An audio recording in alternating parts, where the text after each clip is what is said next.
Hey there, I'm Brandon, and this is the Dirt Church Devotional. So, I want to talk to you this morning about faith. Faith is an interesting thing. I mean, we know we have to have faith to be saved. We got to have faith to really live this life. We don't have to have a lot. Jesus said if you have faith the size of a mustard seed, you can tell this bush to uproot itself or mountain to move. And it will. And we're told really that it's not faith that we so much generate that saves us. We're saved by grace through faith, and this not even of ourselves. It's a gift of God. So really, what we need to do is to activate the faith that we have.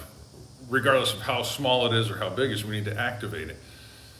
And there's a lot of stories in the Bible that are interesting about people activating faith. There's one that challenges me, and that's what I want to talk about this morning. It's in Matthew chapter 8, and Jesus is going along and he's healing people. He just healed a leper, I believe.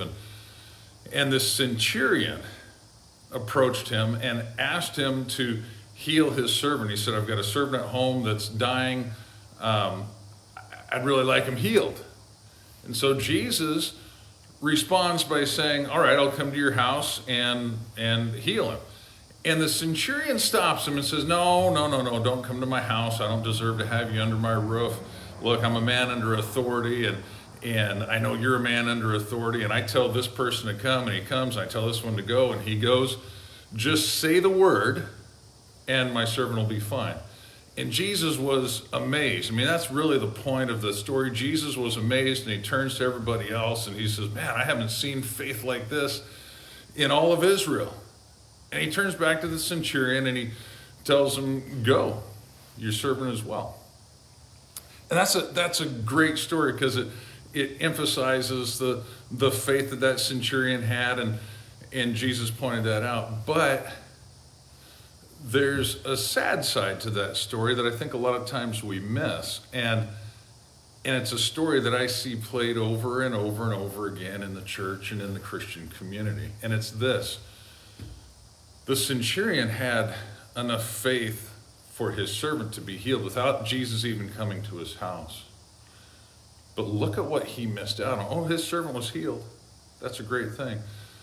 But he missed out on having Jesus come to his house. Jesus was offering to go to that man's house, to be in his presence, to fill his home with the presence of Almighty God. And the centurion's response was, I don't deserve it.